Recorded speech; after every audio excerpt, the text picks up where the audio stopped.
quiet. That's what still gets me. No screams, no cries for help, just nothing. Moscow, Idaho. A community where doors were never locked, where college students walked home under starry nights, never a second thought.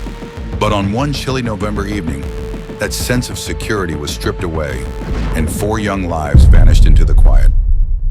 The world would soon learn that the killer wasn't a faceless drifter or masked monster.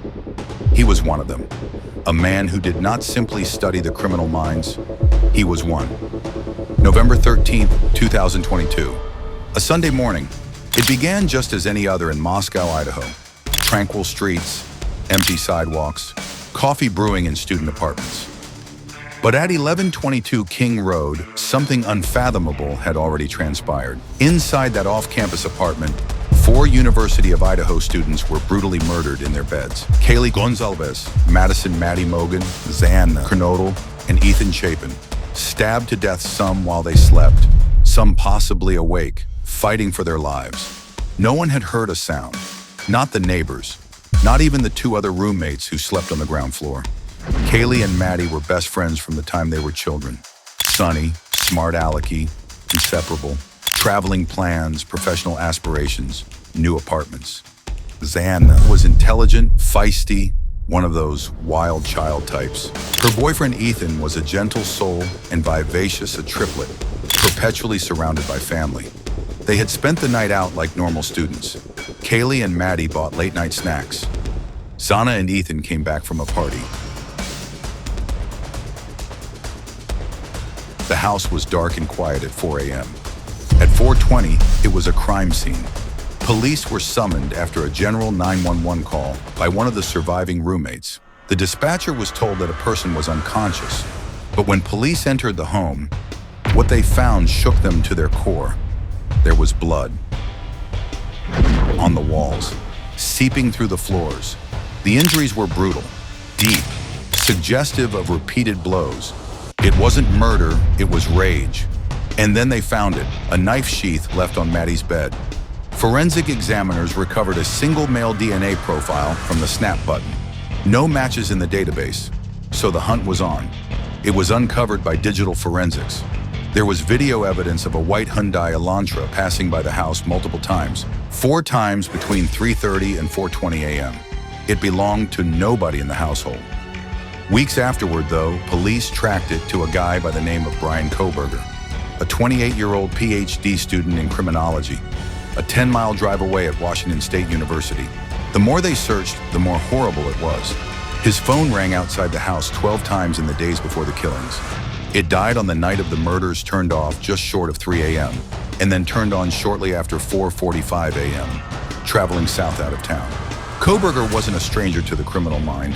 He'd learned about it, taught it, asked questions like, how do criminals choose their victims, on research forums, and now he was one.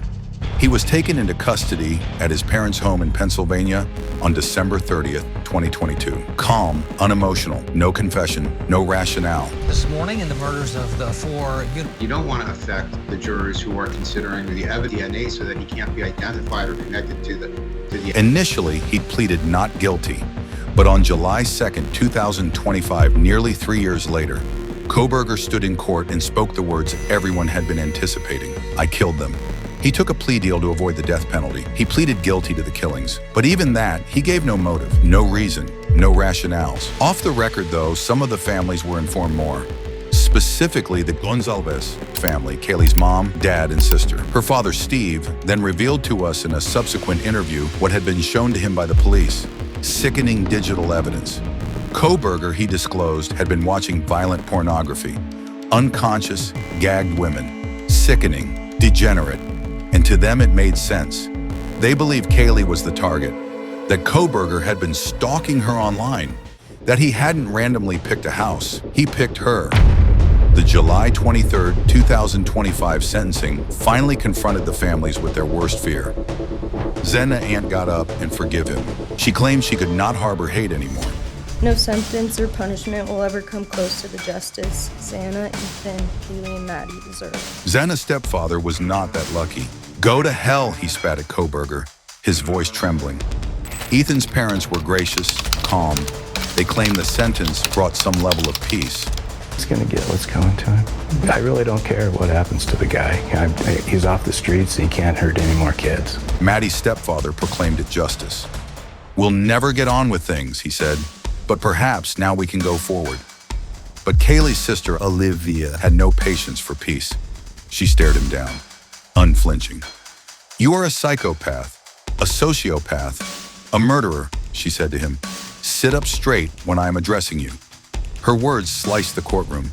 Even Kohberger looked up. In their sleep, in the middle of the night, like a pedophile, Kaylee would have kicked your ass.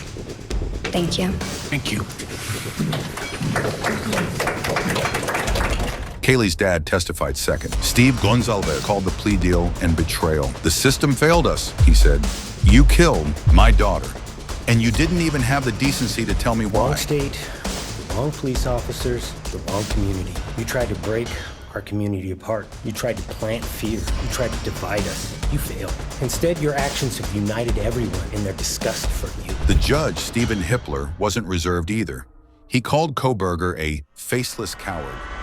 During the quiet morning hours of November 13, 2022, faceless coward reached the tranquility of 6 beautiful young people.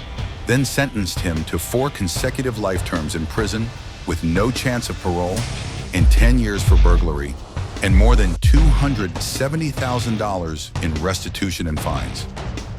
I hereby sentence Mr. Kohberger as follows. On count 1, burglary, 10 years fixed, 0 years indeterminate. I also impose a fine of $50,000. Count 2, first-degree murder of Madison Mogen, Kaylee Goncalves, Xana Kernodle, Ethan Chapin.